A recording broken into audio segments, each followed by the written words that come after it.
kind of uncomfortable to sit here and feel so uncertain of his love.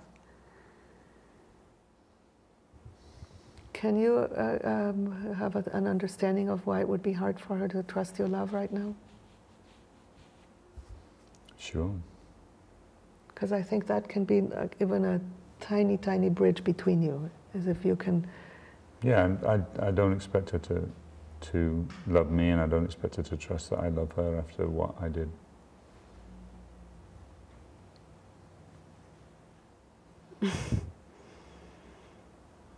But I still do love him. Yeah. And I bet that's hard to say in this moment. Yeah, especially if it's not, like, I'm not feeling confident that he loves me. Mm-hmm. It just seems like this whole thing is a lot easier for him.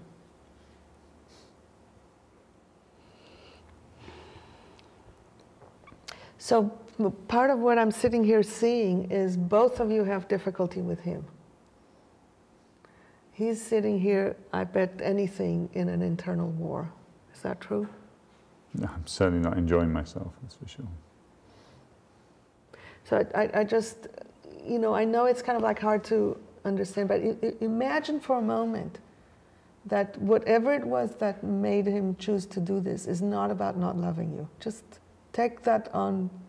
Okay, I'll try. On faith for just 1 second. Okay. And just imagine what it would be like to have made a choice that you subsequently don't stand behind. And then see somebody... Does he subsequently not stand behind it? That's what I'm hearing him say. Yeah, I mean, I did what I did, and I now I'm seeing the effects of it. And if I had seen the effects of it up front, like really, if I'd stopped and really thought about that and seen it, then I would have done something different. But I didn't stop and think about that. Why?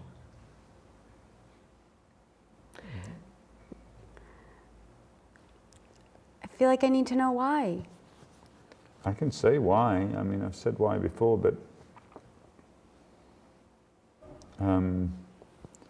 I was at my wit's end. I mean, about how to make that part of our relationship work. And I was very frustrated and angry about it, and suddenly an opportunity came up, and I just decided to go for it and not to, and I just wanted to get away from the pain of all of the endless confusion and disconnection about our sex life.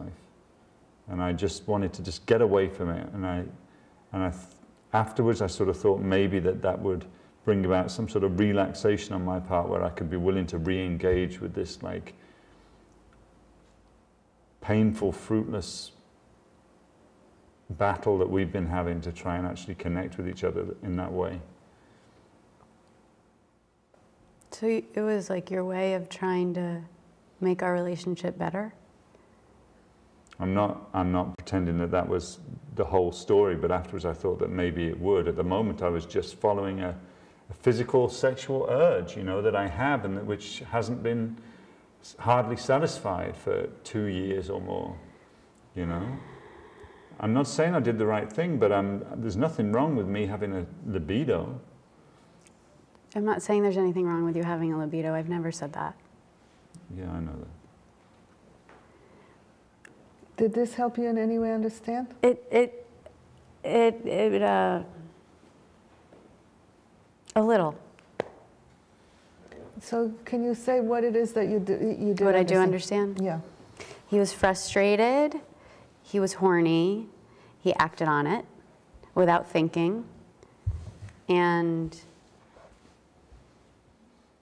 in retrospect, when he reflects on it, his theory is that maybe it was a way to like release some steam so he would feel less sexually frustrated and then would feel more relaxed around me.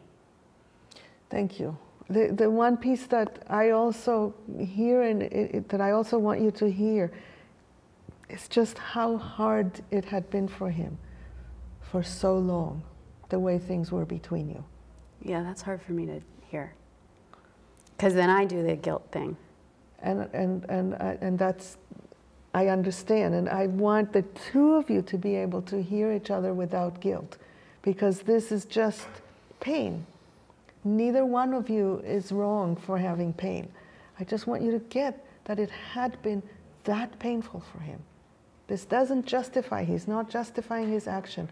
I just imagine that getting how painful it had been for him might make it more understandable why he could be acting without thinking.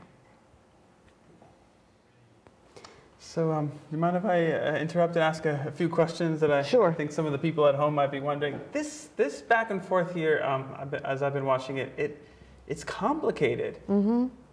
And through this filter of mistrust and guilt, which is, if I'm understanding correctly, it seems to be that's what you're trying to chip away at, to have less guilt live in both of them and more trust emerge in both of them, so they can really hear each other. But I'm just what's stopping them from just saying, I don't trust you. I don't want you to be in my life anymore. I'm going to attend to my needs that way. I'm imagining for a lot of people at home, they're wondering, why go through all of this? So here's my thought. If you don't do something like this, then you end up having two choices. One is to stuff the pain and keep going with the relationship. And eventually you can kind of get back to normal flow, but the pain is there. So that next time something painful happens, and it doesn't even have to be the same thing, something painful happens, it brings up that previous pain. So the fights get worse and worse over time. That's one thing that people sometimes do. The other thing that people do is break up in a way that erodes their trust in human beings and in themselves. And if you then continue on with life, with less trust in yourself and with human beings, what's the chance of the next relationship to have a really good outcome?